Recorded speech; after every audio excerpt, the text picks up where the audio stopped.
The facts always speak for themselves, and I think what I've indicated earlier, that Ekurhuleni Metro under Mzwandile Masina has been one of the best performing metros, not only in Gauteng, if we want to argue. And I think he's been out there, he's been engaging with communities, he's been getting young people employed in the public service in a meaningful way. And I think it would be ridiculous if this motion succeed. And it will obviously, I think, in my view, take back the community of Ekurhuleni, as we've seen in all the other metros in Gauteng where the DA leads. So by the end of the day, I think you'll still be mayor, because also some of the other... You hope you will still be mayor. I'm quite confident, because all the other political parties, bar the DA, have expressed their confidence in the mayor. So I mean, is the coalition strong? If there's some, the coalition is strong, and that's why there's no any other political party that's in support of the DA there as it relates to this motion of. In fact, the only reason why the DA is trying to put pressure of the ANC in Ekurhuleni is precisely because of the pressure that they're feeling in both Tshwane and in Johannesburg, and because they also lost PE. It's got nothing to do with service delivery to the people. Your takeaway from the mini budget yesterday?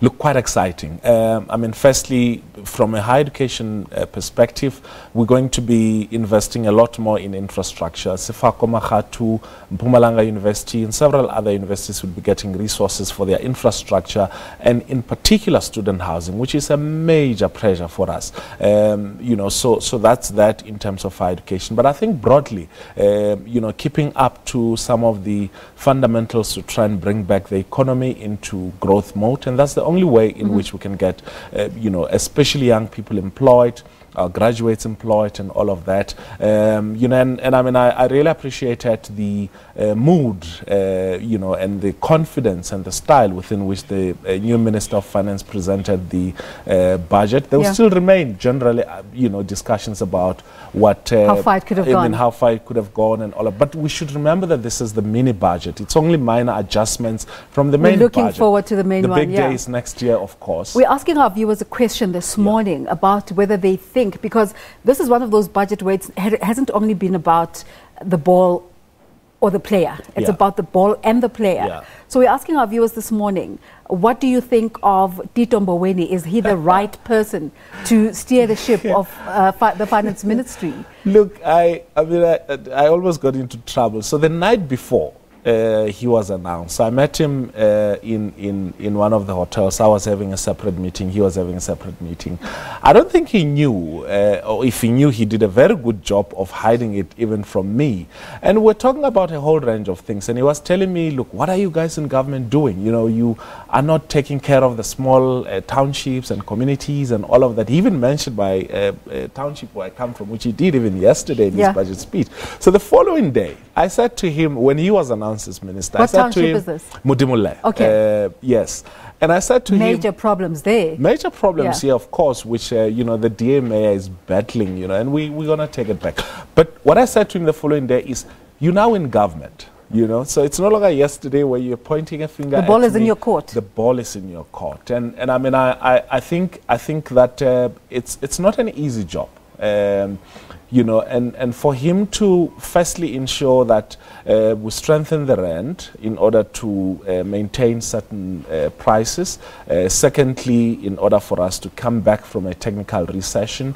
Thirdly, in order to ensure that when we get the foreign direct investment, they stay in the country, but they also go into productive investments so that we create jobs. So I think all of those are We're getting towards the end of the conversation, and we haven't even touched on why you came here. And in terms of gender conversations, exactly. It's interesting that we can talk to a man about activism for access to sanitary pads. What got you involved?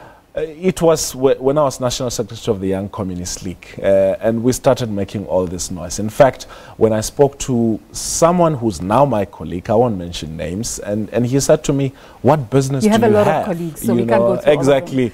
He says, no, but what business do you have talking about, sanitary pads and all of that? But it's something that it's not only about someone affording sanitary towels. It speaks to reproductive rights. It speaks to education rights. It speaks to issues around poverty, and it's something that I have championed together with my comrades in the Young Communist League, and they've continued with that.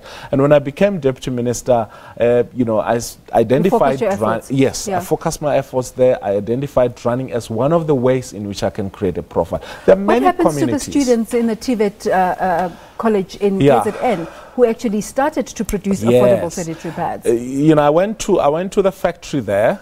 They're producing sanitary towels at almost less than 20% of what the cost is there. We're trying to get more resources at the Hammarsdale campus of the Coastal College, so that they produce more volumes and we're able to redistribute. I wish we had time to talk about all that detail, but thank you again for coming through. The Deputy Minister of Higher Education and Training, Buti Manamela.